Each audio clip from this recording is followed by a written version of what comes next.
ہم تمہیں پیاسا رکھ کر آزمائیں گے, ہم تمہیں تمہاری تجارت اور مال میں نقصان دے کر آزمائیں گے, ہم تمہیں تمہاری جان کے ذریعے بھی آزمائیں گے, اور ہم تمہیں تمہاری اولاد کے معاملے میں بھی آزمائیں گے. اور یاد رکھو صبر کرو گے تو صبر والوں کے لیے اللہ کے نزدیک بہت بڑا اجر ہے. اب دوستو عزیزو, اس آیت کو آپ نے سنا اور سمجھا, اب کربلا کی طرف توجہ کریں اور وہ منظر ذرا اپنے سامنے لائیں.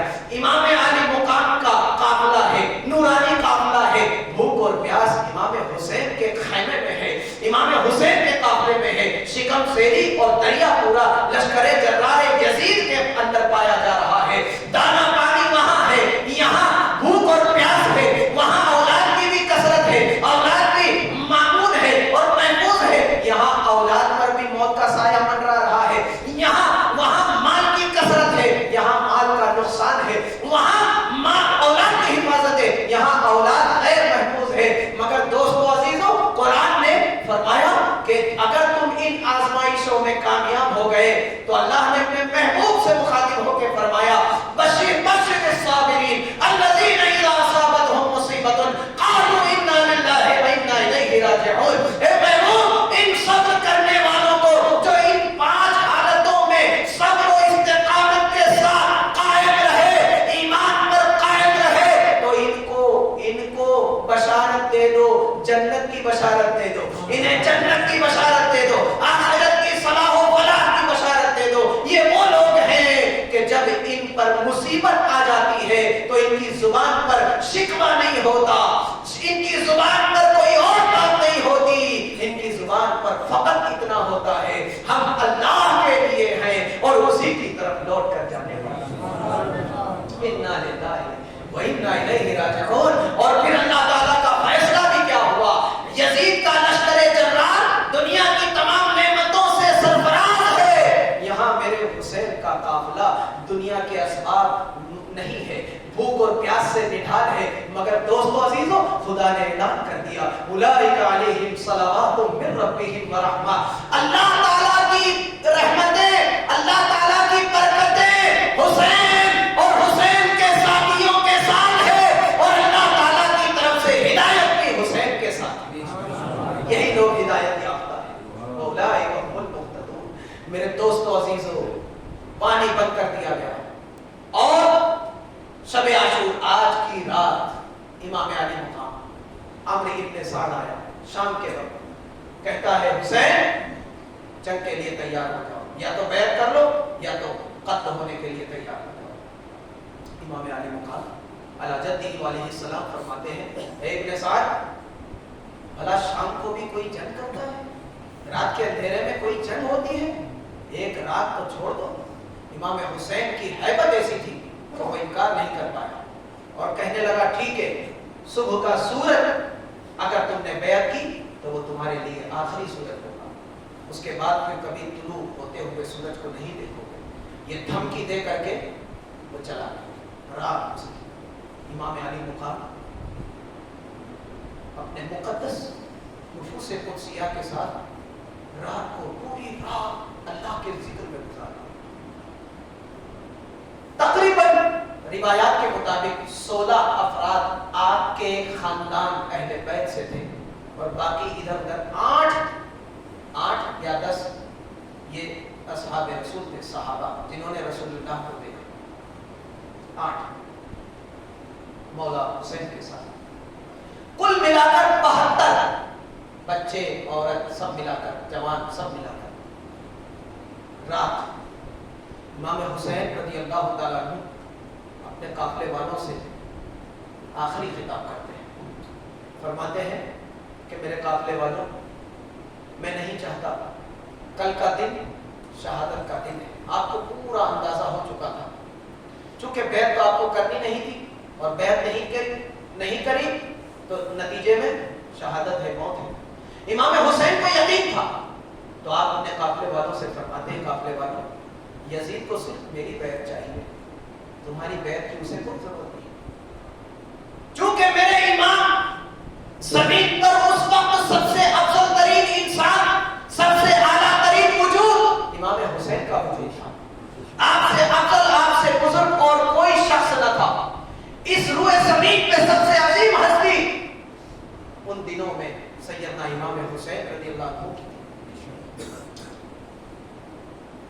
یزید صرف میری بیعت چاہتا ہے، میں تمہیں دل سے اجازت دیتا ہوں، جاؤ نکل جاؤ، اپنی جان بچاؤ۔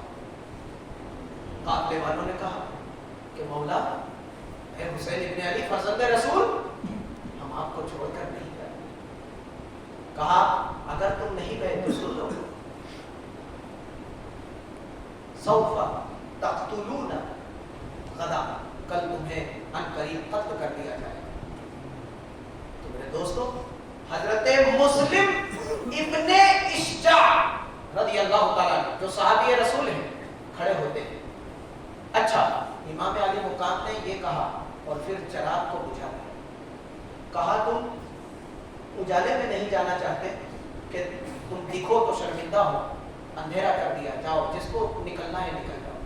کچھ دیر کے بعد میرے امام نے چراغ کو پھر سے جلایا تو کیا دیکھا کہ جو جس حالت میں تھا وہ اسی حالت میں بیٹھا ہوا ہے، ایک بھی آدمی اٹھنا تو دور ہے، اس نے اپنی جگہ بھی نہیں بنی۔ پھر میرے امام نے کہا کہ میں تمہیں پھر ایک موقع دیتا ہوں کہ جاؤ نکل جاؤ۔ پھر چراغ کو بجھا دیا، جاؤ اندھیرا کر دیا ہے، جاؤ نکل جاؤ۔ کہا مولا اے فرزند رسول، کل قیامت کے دن ہم کیا منہ دکھائیں گے نانا جان کو؟ امام الانبیاء کو کیا منہ دکھائیں گے کہ کربلا میں تنہا میرے نواسے کو تم چھوڑ کر چلے گئے؟ تو امام علی مقام نے فرمایا کہ میں اپنے نانا جان سے کہہ دوں گا کہ میں نے خود تمہیں دل سے اجازت دی تھی، اس لیے تم وہاں سے روانہ ہوئے، وہ سب مجھ پہ چھوڑ دو۔ قافلے والوں نے کہا یہ تو آپ کی شفقت ہے، یہ تو آپ کی شفقت ہے، یہ تو آپ کی رحم دلی ہے، مگر ہمارا ضمیر گوارا نہیں کرتا کہ آپ کو تنہا چھوڑ کر کے بے وفائی اور غداری کے ساتھ پیٹھ دکھا کر یہاں سے ہم چلے جائیں۔ تو پھر امام علی مقام نے چراغ کو بجھا دیا، کہا میرا تم سے وہی بات فرمان ہے کہ تم میں سے جو کوئی جانا چاہتا ہو تو وہ نکل جائے۔ کچھ دیر گزر گئی، آپ نے پھر چراغ کو روشن کیا، دیکھا تو سب کے سب اسی حالت میں موجود ہیں۔ آپ نے پھر چراغ کو روشن کیا، دیکھا سب بیٹھے ہیں۔ تب اس کے بعد امام جلال الدین سیوطی تاریخ الخلفاء میں لکھتے ہیں حضرت مسلم بن اشجع رضی اللہ تعالیٰ عنہ کھڑے ہوتے ہیں اور عرض کرتے ہیں مولا حسین ابن علی اے فرزند رسول، ہم آپ کے ساتھ جان دینے کی نیت سے چلے ہیں، آپ کو تنہا چھوڑ کر پیٹھ دکھا کر نہیں جانے والے، ہم آپ کے ساتھ ہی رہنے والے ہیں۔ میرے دوستو، مسلم بن اشجع کہتے ہیں کہ اگر آپ صبح تک چراغ کو جلائیں بجھائیں کچھ بھی کر لیں، ہم یہاں سے ہلنے والے نہیں۔ تب میرے امام نے فرمایا کہ ارفعوا رؤوسکم الی السماء، اپنے چہروں کو آسمان کی طرف اٹھاؤ اور دیکھو کل صبح جب تمہیں شہید کیا جائے گا تو اپنی آنکھوں سے اپنی جنت میں اپنے اپنے محلات کو دیکھو۔ یہ میرے مولا کی بہت بڑی کرامت۔ آپ نے تمام اپنے جانثار وفادار ساتھیوں کو حیات میں جنت میں ان کا محل دکھا دیا۔ عزیزان ملت اسلامیہ، مولا حسین رضی اللہ تعالیٰ عنہ، صبح ہوتی ہے، اسی اللہ کی یاد میں، ذکر میں، تلاوت قرآن میں، تزکیہ نفس میں صبح ہو جاتی ہے۔ عاشور کا سورج طلوع ہوتا ہے، شہادت کا دروازہ کھل جاتا ہے، جنگ کا میدان گرم ہوتا ہے۔ عمرو ابن سعد بدبخت مد مقابل میں آتا ہے، شمر جلدوشن اور حرملہ جس کے تیر نے معصوم علی اصغر کے گلے کو روک دیا تھا، یہ بدبخت ملعون صف اول میں کھڑے ہیں۔ جنگ کا آغاز ہوتا ہے، نقارہ بج جاتا ہے۔ امام علی مقام سیدنا امام حسین علی جدہ علیہ السلام کی خدمت میں حضرت حر حاضر ہوتے ہیں اور عرض کرتے ہیں مولا میں چاہتا ہوں کہ آپ مجھے اجازت دیں تاکہ میں جلدی سے جا کر یزیدی بھیڑیوں کو ان کے کیفر کردار تک پہنچا سکوں۔ سیدنا امام حسین رضی اللہ تعالیٰ عنہ نے حضرت حر کے سر پر ہاتھ رکھا، دعا